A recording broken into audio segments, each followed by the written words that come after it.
Hola, buenos días a todos. Estamos hoy nuevamente con otro episodio de Hablando con el Profe, nuestro programa aquí con la Fundación Federico Restrepo.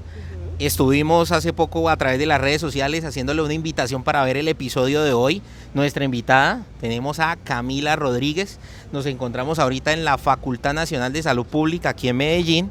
Y pues digamos que el día de hoy queremos hablar de un tema que tiene que ver investigación, pero investigación en enfermedades raras, ¿cierto? Esas enfermedades que son poco frecuentes, que uno como que no siempre las ve en los medios de comunicación o no siempre se le da la importancia que uno quisiera en investigación.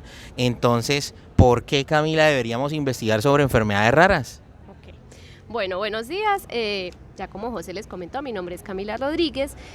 Primero quiero dar las gracias por estar en este espacio y tener una oportunidad de poder contarles un poquito acerca de las enfermedades raras. Las enfermedades raras es sinónimo de enfermedades olvidadas, son las mismas enfermedades huérfanas, ¿cierto? Y se caracterizan o se han caracterizado a nivel mundial por su poca prevalencia, ¿cierto? Variando pues como entre países, dependiendo pues de las dinámicas internas de cada país. Unos la evalúan de 1 en cada 5.000 casos, otros de 1 en 2.000, otros de 1 en 10.000, dependiendo pues como de la frecuencia. Son enfermedades que son poco tenidas en cuenta, dada su baja prevalencia. No obstante, cuando vamos a mirar las implicaciones que tiene el que una familia se enfrente a un diagnóstico de enfermedades raras, pues es muy amplia y es muy compleja, ¿cierto?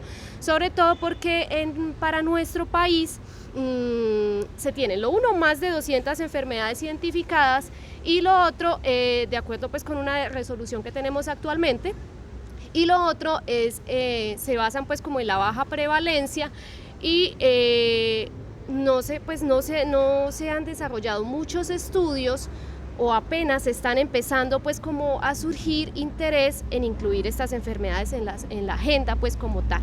Entonces la prevalencia, que ha sido la característica estrella para evaluar estas enfermedades o este grupo de enfermedades, no siempre o no debería ser como el único criterio a tener en cuenta para que este grupo de enfermedades o personas mejor que viven con estas enfermedades fueran tenidas en cuenta pues como en nuestro país. Entonces, bueno, súper bien. Y entonces una pregunta aquí que yo creo que muchas de las personas que nos siguen aquí en las redes tienen es: ¿cómo uno entonces, si son así raras o son poco frecuentes, cómo uno entonces puede investigar estas enfermedades raras? ¿Cómo alguien se puede acercar a ello? Bueno, entonces resulta que pues como tenemos digamos dentro de la ciencia múltiples caminos para poder abordar un problema de salud, dependiendo del problema que queramos abordar en torno, ¿cierto?, a este evento. Existen múltiples formas de hacerlo. Por ejemplo, si queremos más comprender, si queremos más escuchar, tratar de recuperar un poquito la voz de las personas que viven con esta enfermedad, vamos a pensar, bueno, ¿qué quiero? Construir una teoría, quiero pues o teoría fundada, por ejemplo, que es una de las formas, o quiero ver cómo es la experiencia de vivir con la enfermedad, entonces voy a pensar en una etnografía, o quiero mirar, ponerme en los zapatos de la otra persona, voy a pensar en una fenomenología. Entonces, dependiendo del problema que quiera abordar. Para nuestro país, por ejemplo, yo tuve la oportunidad de trabajar con fibrosis quística y hay retos respecto a la investigación, por ejemplo, epidemiológica, un tipo de estudio de casos y controles, porque digamos que como no hay muchos casos, ¿cierto?, por lo mismo, entonces el armar un tipo de estudio epidemiológico de esta pues como envergadura tiene ese reto. Entonces, como no son muchos casos, ¿cómo voy a organizar los dos grupos, ¿cierto?, el grupo de caso y el grupo de control? Claro que esa situación no se puede generalizar ni para todas las enfermedades ni para todos los países, porque por ejemplo en Inglaterra o en Estados Unidos, donde se presentan mucho más casos de fibrosis quística, por ejemplo, va a haber un mayor número de pacientes, entonces se va a dar la posibilidad de realizar este tipo de estudios. Entonces digamos que depende también, clave, el contexto en el que estamos pues ubicados, y depende también cuál es el problema que queremos resolver. Los estudios, por ejemplo, descriptivos son fundamentales para la N cantidad de enfermedades raras, porque como no se tienen muchos estudios, entonces y empezar por un descriptivo que pudiera dar como un panorama, entonces sería pues como también ideal, ¿cierto? Entonces digamos que el cómo depende de cuál es la postura o la postura y cuál es el problema que se quiere resolver. Y ya dependiendo del problema o de la pregunta de investigación que uno se plantea, ya escoge el mejor método o la mejor forma de cómo lograr.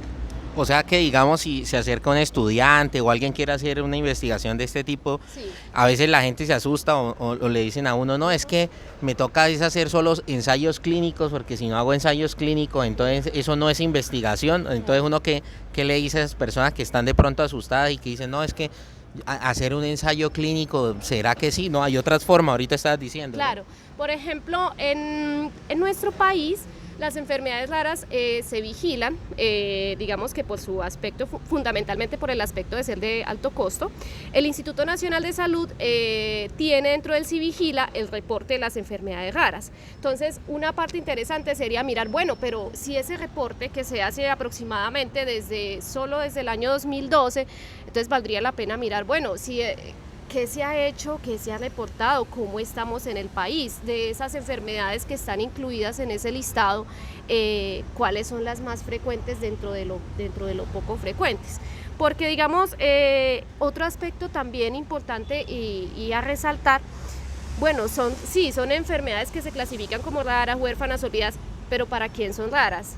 Para el médico que atiende los casos con frecuencia, ¿cierto? Que atiende este grupo de pacientes, o para las personas que viven con la enfermedad será rara. Pues para una familia de 5 hijos en la cual 3 hijos tienen una enfermedad rara, ¿cierto? Porque digamos que una característica de ellas es que son genéticas, ¿cierto? La gran mayoría. Entonces digamos que es una lotería a la que se enfrentan pues como las familias con estos pues como retos.